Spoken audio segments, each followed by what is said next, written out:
Hey everyone, Macca here playing High on Life 2, and I've got good news and bad news. The bad news is that the main story does have some missable collectibles. The good news is that I'm making this video to hopefully help you out. These are the 3 locations for the hidden transmissions you can get. This will also unlock an achievement or trophy and give you a little bit of Easter egg of sorts. Now, the first missable hidden transmission is during the Dinner with Mom bounty when you make your way to Wyoming to save your dad. You'll reach this room with a mini boss battle. The window will shatter in front of you, and instead of leaving, you want to climb the bookshelf to the right hand side. Then you can do a little bit of a jump into the corner of the room. You may need a sprinting start, and there is a vent that you can crawl through, drop down, and find your first of 3 hidden transmissions. This is one of the 2 missable ones, as you can't return to this area once you complete the mission. The second hidden transmission you can get once you reach the open world after the Dinner with Mom bounty. It's in Circuit Arcadia near the top middle of the map, and it will require you to have the Travis and Jan combo. Once you reach up these stairs, you'll find this truck. Use your ability to raise the truck all the way to the top, which will open up the door and reveal a secret puzzle room. Feel free to solve it yourself, but it is a little bit tricky. What we're going to do is drop down kind of to the center. We're going to use Gus to open up a vent, although we can do this later. It should reveal a power node. Then you can drop down to basically the lowest level almost, and inside of the pit, you can find a Luglocks box. Use Travis and Jan to launch it into the air and then shoot it out of the pit so that you can grab it while not going into the pit. Grab the Luglocks and put it on the power plate in order to open up the door to the next area. Once you're in the next area, go ahead and use Gus again to reveal another power node. Then pull out Travis and Jan and do the same thing we just did in order to get the Luglocks box out of the pit. Use your ability and then just shoot it out. Go ahead and grab that Luglocks box, and we're going to be using it to kind of get up this little ramp here next to this vehicle. Put it down on top of the ramp, launch it into the air, and if you take 2 shots to it, you should be able to land it on top of the little truck there. If you didn't, that's okay. Just make sure you grab it and line it up again.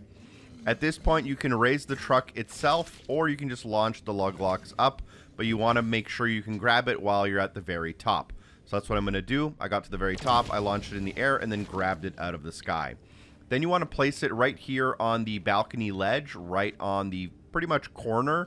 You want to do it in a way where you can get the power node to connect to it, and you're going to use a sheath in order to connect the power node to the Luglocks box, to the next amplifier node, and then that can go to the door. And assuming you have those connections as follows, it should open the door, revealing the next room where you can find yet another Luglocks box. Now from here, you're going to want to put it in front of the floating vehicle. Use the Travis and Jan launcher and make sure you land the box on top of the vehicles. And then we can start connecting more things. Take out Sheath here, and you'll want to connect the power node first to the amplifier. From the amplifier, you can connect it to the Luglocks box. For some reason, it didn't work here on my first try. So power node to amplifier to Luglocks box. From the Luglocks box, you want to connect it to the amplifier above the doorway that we opened near the beginning. From there, you want to connect it to the amplifier above the first amplifier, and then jump onto the vehicle and connect it to the outer door. You need all of these nodes in order to have enough power to open up that final door. Then you can just use Travis and Jan while standing on the vehicle to raise it to the highest level. And from the highest level, you should be able to now go through that door, finding a collectible inside. But most importantly for this video, make sure you go all the way to the back of the room and grab the hidden transmission and wait for it to play out before you leave, just in case. You have my permission to continue funding and monitoring it. Our third and final hidden transmission is also missable, and it takes place during the Professor Burkle bounty. Near the beginning of the bounty, you'll be tasked with shutting down the 3 science experiments in order to get more power for what you need to do for the main mission. Now, ignore that and instead go to the back behind Professor Burkle to the last tent on the right. As you enter, you'll notice that there is a power cord connected to a little button that's red. Click it to make it green.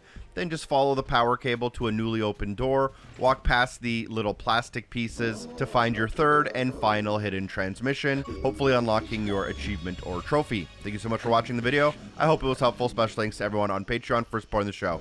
Peace.